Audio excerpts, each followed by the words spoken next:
উত্তরবঙ্গ সফরে রাজ্যপাল সিবি আনন্দ বোস। উত্তরবঙ্গ এবং নেপাল সীমান্ত সেখানকার পরিস্থিতি খতিয়ে দেখবেন রাজ্যপাল। নেপালের উত্তাল পরিস্থিতির জেরে বেলা 11:45 বাগডোগরা পৌঁছবেন রাজ্যপাল। দুপুর 3টে নাগাদ যাবেন পানি ট্যাঙ্কি সীমান্তে। আজ রাতে উত্তরবঙ্গেই থাকবেন রাজ্যপাল সিবি আনন্দ বোস। রাজ্যপাল তিনিও আজ উত্তরবঙ্গে যেতে চলেছেন। দুপুর 3টে নাগাদ পানি ট্যাঙ্কি সীমান্তেও যাবেন তিনি। খালেদ জামাল রয়েছেন টেলিফোন দ্বারা আমাদের প্রতিনিধি। খালেদ, কি খবর পাচ্ছ?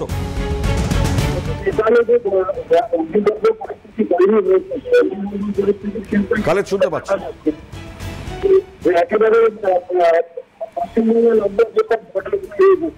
খালেদ, তোমার কথা স্পষ্ট শোনা যাচ্ছে না, যদি একটু স্থান পরিবর্তন করে যান।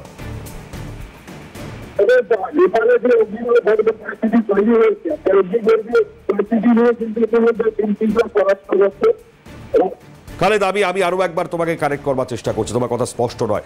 আমি জানাই আপনাদেরকে আরো একবার এই মুহূর্তে যে খবর জানাচ্ছি, উত্তরবঙ্গ সফরে রাজ্যপাল সিবি আনন্দ বোস তিনি চলে যাবেন এবং অত্যন্ত গুরুত্বপূর্ণ, কারণ এর মধ্যে নেপালের যে পরিস্থিতি, যে আবহ চলছে তার মধ্যে গুরুত্ব রাখে পানি ট্যাঙ্কি সীমান্তে রাজ্যপাল সিবি আনন্দ বোস তার পৌঁছাবার কথা আমরা জানতে পারছি। দুপুর 3টে নাগাদ তিনি সেখানে যাবেন।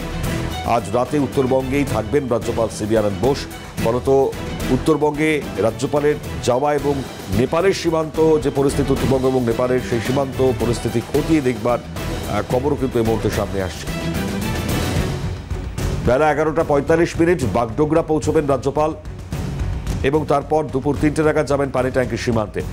খালেদ রয়েছেন টেলিফোন দ্বারা। খালেদ, যেমনটা জানাচ্ছেন, নেপালের যে অগ্নিগর্ভ পরিস্থিতি তৈরি হয়েছে সেটা নিয়ে কিন্তু উদ্বিগ্ন স্বরাষ্ট্র মন্ত্রক এবং প্রতিরক্ষা মন্ত্রক বলা যেতে পারে। সেই কারণে কিন্তু কেন্দ্রের নির্দেশে ইতিমধ্যে পশ্চিমবঙ্গ রাজ্যপাল সিবি আনন্দ বোস আজকে 11:45 নাগাদ বাগডোগরার উদ্দেশ্যে রওনা দেবেন এবং তারপরে কিন্তু দুপুর 3টে নাগাদ পানি ট্যাঙ্কি অর্থাৎ ইন্ডো নেপাল যে বর্ডার রয়েছে সেখানে গিয়ে পরিস্থিতি খুঁটিয়ে দেখবেন। তার কারণ হচ্ছে যেভাবে অগ্নিগর্ভ পরিস্থিতি তৈরি হয়েছে সেখানে সেই জায়গা থেকে কিভাবে পরিস্থিতি রয়েছে সে সমস্ত সরজমিনে খুঁটিয়ে দেখতে রাজ্যপাল নিজে কিন্তু যাচ্ছেন এবং পরিস্থিতি খুঁটিয়ে দেখবেন। সেখানে এসএসবি ফ্রন্টিয়ার যারা রয়েছেন তাদের সঙ্গে কথা বলবেন এবং তাদের সঙ্গে কথা বলে বর্তমান পরিস্থিতি কি রয়েছে, সেখানে কি কি ব্যবস্থাপনা গ্রহণ করা হচ্ছে, এই সমস্ত বিষয় কিন্তু খুঁটিয়ে দেখবেন রাজ্যপাল সিবি আনন্দ বোস। ধন্যবাদ খালিদ।